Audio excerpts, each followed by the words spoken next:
사도행전에 나오는 초대교회는 모든 교회의 모범이 되는 참으로 아름다운 교회였습니다. 성령이 충만함을 뛰어넘어 성령이 진동할 정도의 수없이 많은 하나님의 개입과 역사가 일어났던 그러한 교회였습니다. 또한 믿는 무리가 한마음 한뜻이 되어 모든 물건을 서로 통용하고 자기 재물을 조금도 자기 것이라 하는 이가 하나도 없었고, 사도들은 큰 권능으로 주 예수의 부활을 증언하니 무리가 큰 은혜를 받았고, 그 중에 가난한 사람이 없으니 이는 밭과 집 있는 자는 팔아 그 판 것의 값을 가져다가 사도들의 발 앞에 두매 그들이 각 사람의 필요에 따라 나누어 주었던 그러한 교회였습니다. 거기에다가 외적으로는 교회를 핍박하는 일들이 생겨나게 되었습니다. 이런 상황은요, 참으로 아름다운 교회에 부응하는 교회를 만들어내기에 최적의 조건입니다. 전혀 핍박이 없는 것도 아니고요, 아주 극심한 핍박이 있는 것도 아니고요, 바깥에서는 그런 핍박과 믿음에 대한 결단이 필요한 그러한 상황들이었고, 그 안에는 굉장한 성령의 역사를 통해서 하나님이 한 사람 한 사람 만져주시고 감동시켜주시고 변화시키는 그러한 역사가 날마다 교회 안에 있었던, 한마디로 정말 지극히 아름답고 건강한 그런 교회였습니다. 그런 교회에 처음으로 엄청난 사건 하나가 터지게 됩니다. 그게 바로 오늘 우리가 읽었던 사건입니다. 뭐 좀 문제가 있을만 했거나 문제의 여지가 생길만 했거나 그러한 전조가 좀 보였거나 그런 게 아닙니다. 정말 그 직전까지는 어느 누구 한 사람도 못된 교인도 없었고 잘못된 교인도 없었고, 보면 가난한 사람이 없었다. 그러니까 모든 사람들이 한 사람 한 사람이 정말로 귀한 하나님의 사람으로 인정받고 서로가 하나님 앞에 건강하게 세워져 나가는, 한마디로 일당백의 그런 교회였다는 거죠. 그런 교회에 무슨 사건이 일어날 리가 없죠. 모두가 성령으로 충만한데. 근데 아주 엄청난 사건이 생겨난 겁니다. 두 사람이 그냥 죽어버린 겁니다. 그것도 그냥 사도들 앞에서, 집에 가다가 죽은 것도 아니고 집에서 뭐 하다 죽은 것도 아니고 그냥 사도들 앞에서 죽은 거예요. 그것도 뭐 못된 짓, 잘못한 짓 하다가 걸려가지고 그런 게 아니고요, 헌금 내다가 이 사람들이 죽어버린 사건이에요. 11절에도 적혀있지만 모든 사람들이 크게 두려워할 만한 사건이 초대교회의 가장 아름다웠던 순간, 가장 건강했던 그 순간에 일어나고 있다라는 것입니다. 우리가 이 아나니아와 삽비라 얘기를 잘 압니다. 자기네들이 헌금을 하려고 했는데, 그래서 밭을 팔았는데 얼마를 감추고 나머지를 헌금했다라는 거죠. 근데 그것 때문에 그들이 그대로 그 자리에서 죽임을 당했다라는 것입니다. 일부의 성서학자들은 이 사건을 그렇게 표현하는 분들도 계십니다. 이 사건이 전설이었으면 좋겠다, 이렇게 안타까움을 내비친다는 거죠. 왜냐하면 굉장히 곤혹스러운 사건이기 때문에 그렇다는 것입니다. 왜 이들에게 이렇게 가혹한 형벌이 내려졌을까? 그 당시 더 못된 사람들도 훨씬 많았을 텐데, 이 아나니아와 삽비라보다 더 나쁜 죄를 지었던 사람들도 많이 있었을 터인데, 죽는 걸로 따지자면 더 빨리 죽어야 될 사람들이 굉장히 많이 있었을 터인데, 그들은 그냥 그만두시고, 이들은 뭐 헌금을 훔친 것도 아니고 좀 내려다가 일부만 낸 건데 좀 회개할 기회조차 주지 아니하시고 이렇게 가혹하게, 이게 구약에서 이런 일이 있었더라면 그래도 좀 받아들이기 쉽겠는데, 이게 구약이 아니고 정말 예수 그리스도께서 추악한 인간의 모든 죄를 다 짊어지시고 십자가에서 그 모든 죄를 다 감당해 주신 다음에 승천하시고 그 다음에 성령이 내린 다음에 정말로 교회가 잘 나가는 순간에 이러한 스캔들이 벌어진 거죠. 정말 이게 너무 당혹스럽기도 하고 부끄럽기도 하고, 지금 좋은 일들만 얘기해도 부족한 판국에 이런 일들이 그 안에 있다는 것은 참 굉장히 이들에게는 어려운 사건임에 틀림이 없다라는 것입니다. 용서받고 사랑받고 화해받아야 될 그런 일들이 더욱더 많아야 되는데, 이거는 가차없는 어떤 처벌들, 이 장소에 이때에는 정말 맞지 않는 사건이다라고 충분히 생각할 만한 그런 일들이다라는 것입니다. 그런데 이 일들은 벌어졌습니다.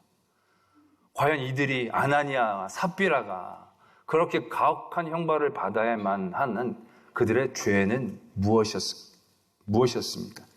오늘 말씀은 그들의 죄를 이렇게 적고 있습니다. 성령을 속이고 땅값 얼마를 감추었느냐? 이 일을 너의 마음에 두고 사람에게 거짓말한 것이 아니고 하나님께로다. 아나니아가 이렇게 가혹한 형벌을 받은 그 죄목을 말씀은 분명히 적고 계십니다. 하나님을 속였다. 성령을 속인 죄라는 것입니다. 이 굉장히 무서운 죄임에는 틀림이 없습니다.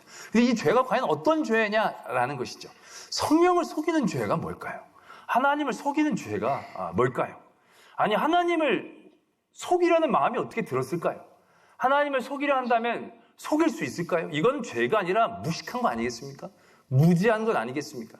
아니, 전지전능하다라고 얘기하는 하나님, 천지 만물을 주관하시고 인간의 중심을 잘 하시는 그 하나님, 아니, 다른 사람을 속여도 어떻게 하나님을 속일 수 있겠습니까? 나보다도 더 나를 잘 하신 하나님인데 그 어떤 심장으로 있기를, 어떤 간의 크기를 갖고 있길래 하나님을 속이려는 마음이 그들에게 있을 수 있었겠는가? 하나님을 속인다는 행위는 구체적으로 무엇을 의미하는 건가?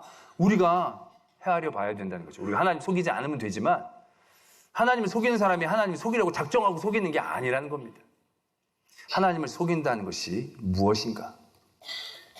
갈라디아서 6장 7절에 이런 말씀이 있습니다. 스스로 속이지 말라. 하나님은 업신여김을 받지 아니하시나니 사람이 무엇으로 심든지 그대로 거두리라. 자기 육체를 위하여 심는 자는 육체로부터 썩어질 것을 거두고 성령을 위하여 심는 자는 성령으로부터 영생을 거두리라. 이렇게 말씀하고 계십니다. 성령을 속인다는 것, 하나님을 속인다는 것은 무엇이냐면 자기 스스로를 속이는 것이 되어집니다. 자기 스스로를 속이지 않고는 하나님을 속일 수 없습니다. 하나님만을 속이려고 작정하고 덤벼드는 그런 무식하고 어리석은 사람은 아무도 없습니다. 하나님을 속이려는 게 아니고 처음엔 자신을 속이는 거기에서부터 시작하는 것입니다.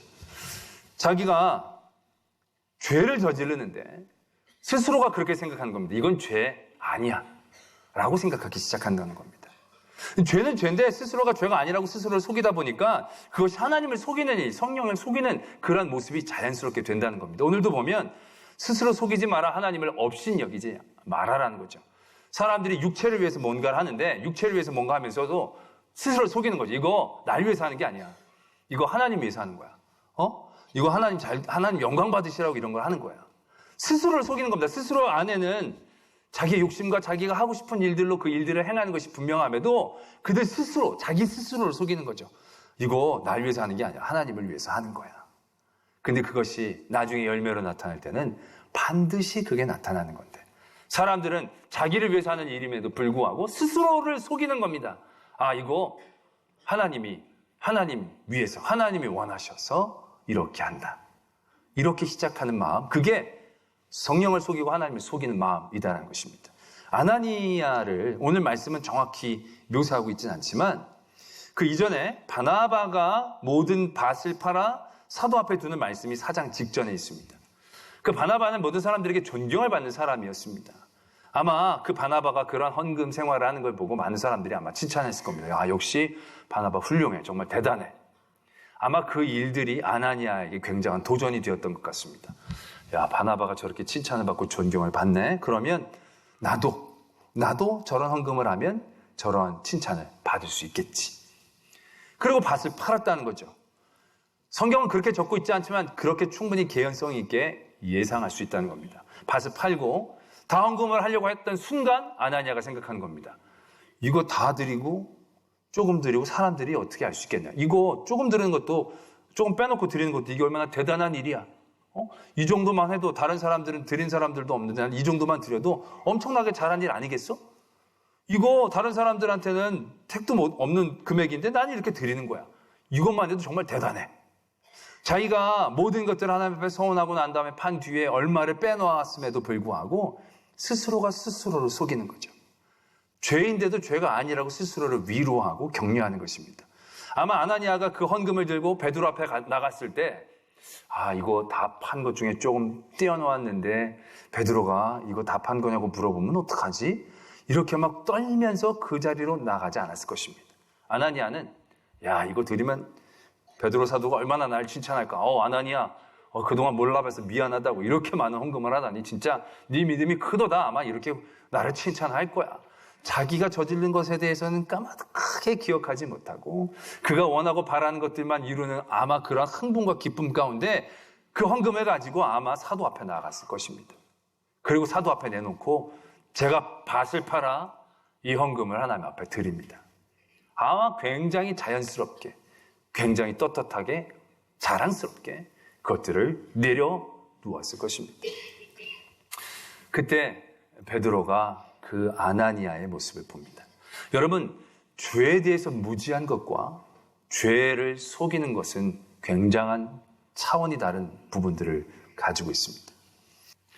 자신을 속이는 모습은 회개의 기회를 회개로 이어내지 못하는 그러한 암울함이 있다는 것입니다.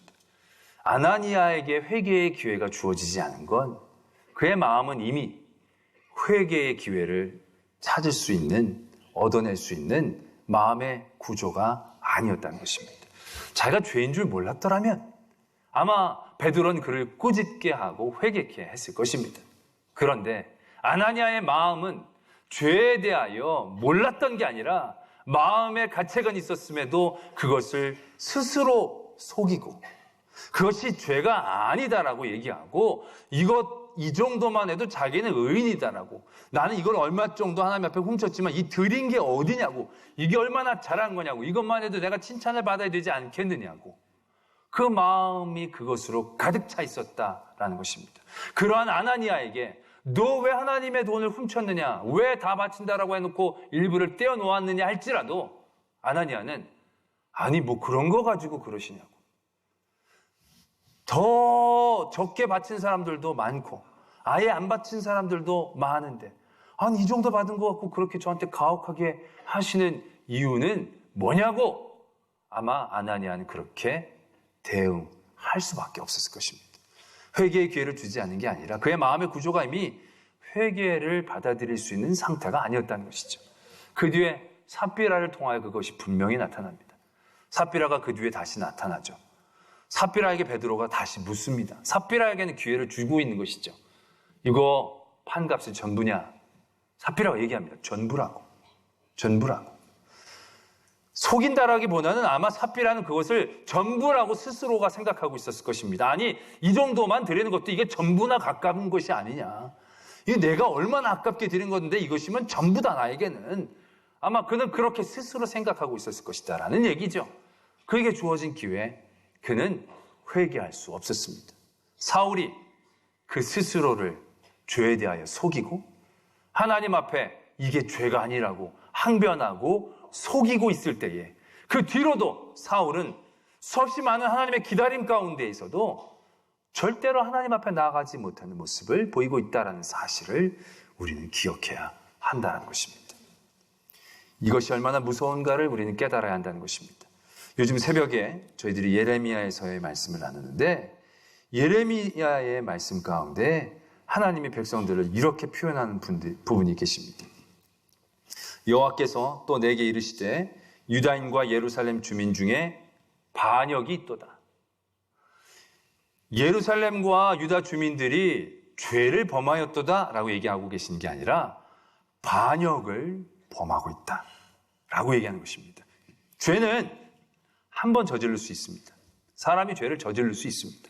연약하니까요. 근데 그 죄에 대하여 사람들이 깨닫게 되어지면 회개의 자리로 나가게 되죠. 하나님 앞에 그 자리에 대해서 겸손하게 나가게 됩니다. 근데 이 죄의 모습들이 자기 안에서 죄가 아닌 것으로 이해되어지는 구조를 만들게 되면 그때부터는 이들이 그 삶의 자리에서 모이게 되는 것이죠.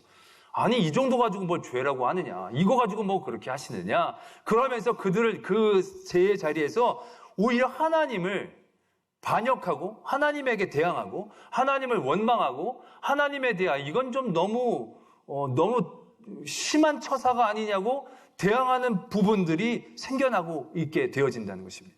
이스라엘 그들의 삶의 자리에서 하나님 앞에 죄를 진 적이 많이 있었죠. 근데 그때마다 그들은 회개했습니다. 회개할 때마다 하나님은 그들을 구원해 주시고 건져 주셨습니다. 근데 예레미야 시대는 얘기가 다릅니다. 하나님 그들에게 죄를 졌다라고 얘기하시고 회개를 요구하셨을 때 그들이 회개를 합니다. 근데 그 회개를 해도 하나님이 그 회개를 받아주시질 않는 거예요. 왜냐하면 그들의 회개는 온전한 회개가 아니었거든요. 회개는 하지만 그들의 회개 안에는 그래도 우리 민족, 이만큼 하나님 믿는 민족이 어디 있느냐. 내가 다른 열방, 다른 악한 민족에 비해 그래도 우리는 꽤 괜찮지 않느냐. 왜 우리한테 너무 가혹하게 우리만 이렇게 조금만 죄를 져도 너무 힘들게 하고 그러는 거 아니냐. 다른 이방인들은 저렇게 추악하고 악한 죄를 져도 가만히 두시면서 왜 우리에게만 이렇게 하느냐. 그들의 마음 가운데는 반역의 마음이 되어지고 있다는 것이죠. 이러면 우리가 뭐 하나님만 섬길 필요가 뭐가 있느냐. 하나님만 섬기지 않고 다른 여러 신들도 다 해도 되지 않겠느냐. 그들의 마음이 그런 식으로 번져나가고 있다는 것이죠. 죄가 죄인 줄 모르는 상태를 뛰어넘어서 죄가 아니라고 얘기하고 나 정도의 죄는 죄도 아니라고 생각하고 그 죄에 대해서 떳떳하고 오히려 그 죄에 대해서 하나님 앞에 이 정도의 죄인이면 괜찮지 않느냐고 항변하는 모습들이 그들 안에서 생겨나고 있다는 것입니다. 그것을 하나님은 반역이라고 얘기하고 반역의 자리에서 하나님은 그 땅에 더 이상의 긍휼을 베푸실 수 없음을 예레미야의 말씀을 통하여 가르쳐주고 계셨다라는 것입니다. 우리는 이 아나니아의 사건이 굉장히 두렵습니다. 왜냐? 이거는 안 믿는 사람들에게 생겨나는 그런 일들이 아니거든요. 하나님을 믿는 사람 안에서 초대교회의 가장 아름답고 가장 건강한 모습 가운데서도 바로 생길 수 있는 가장 극심한 죄의 모습이거든요. 또한 우리 이 시대를 사는 우리들에게 가장 노출되기 쉬운 죄의 모습 또한 이러한 모습이다라는 것이죠. 나 스스로를 속이고 그것이 하나님을 속이는 것임에도 하나님을 속이는 것인 줄도 알지 못하고 우리의 삶의 자리에서 살아나가는 것. 여러분들의 신앙의 모습들은 어떻습니까?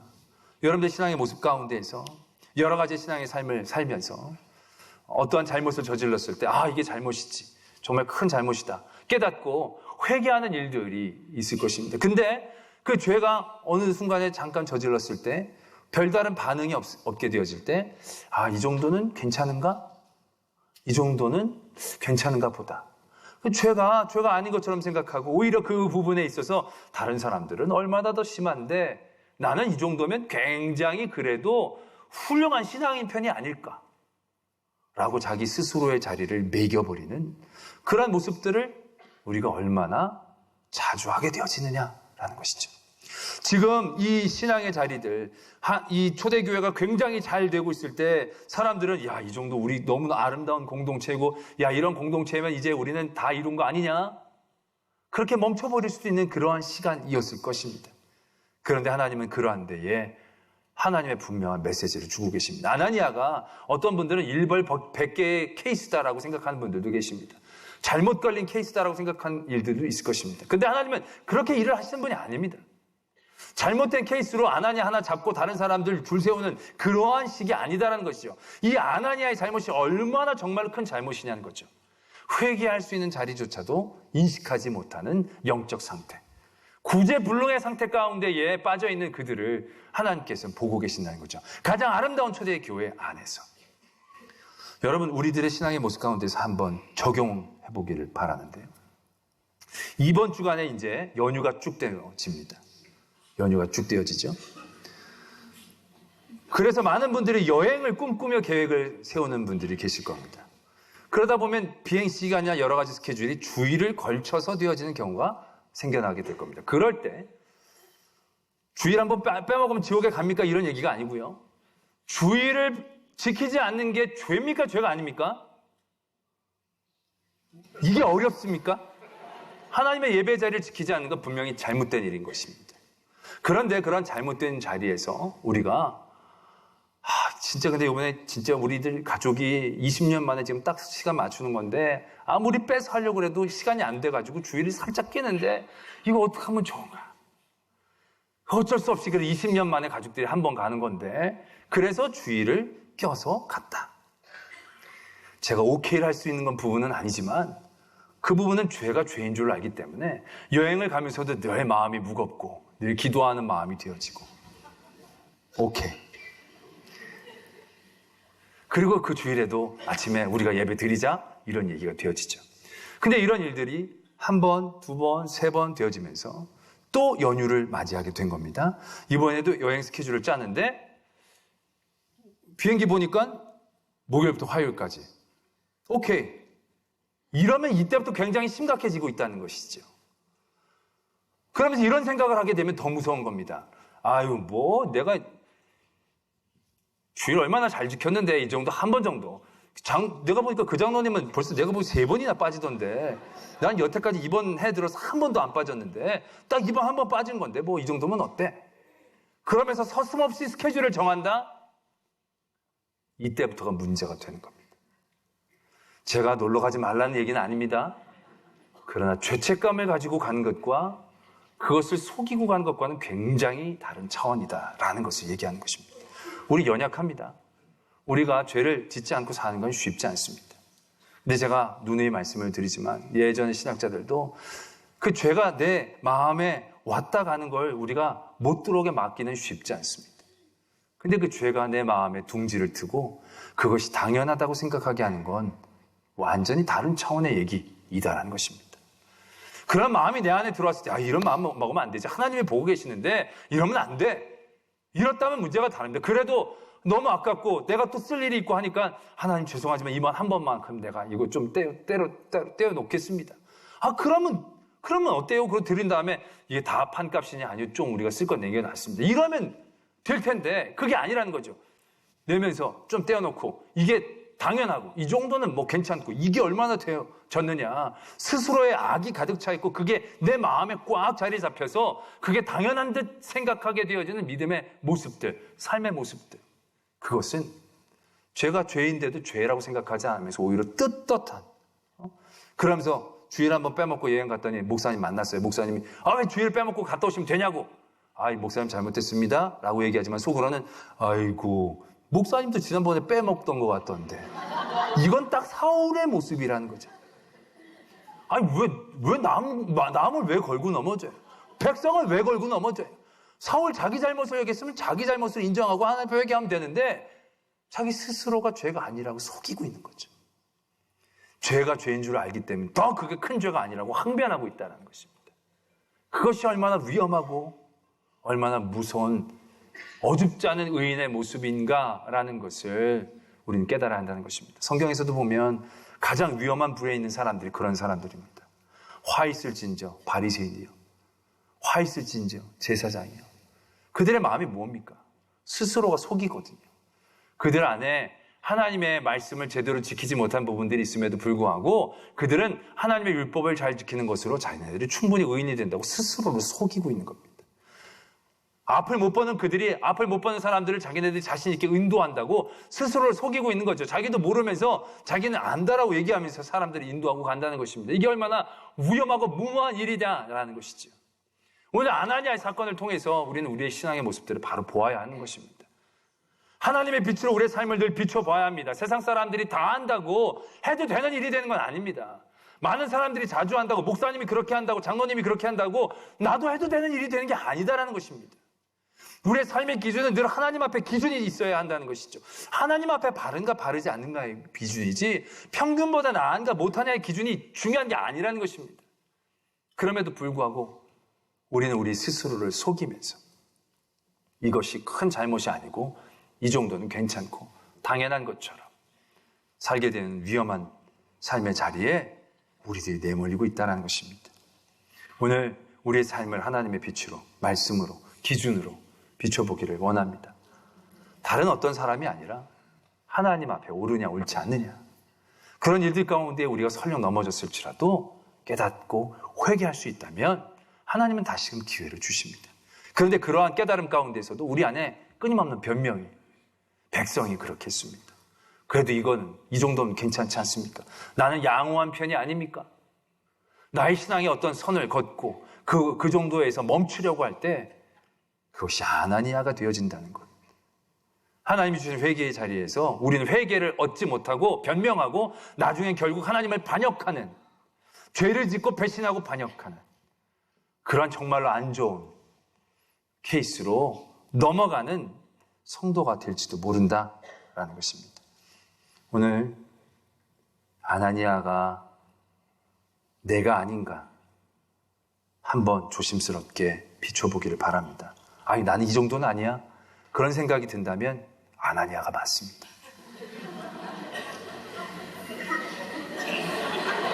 맞아.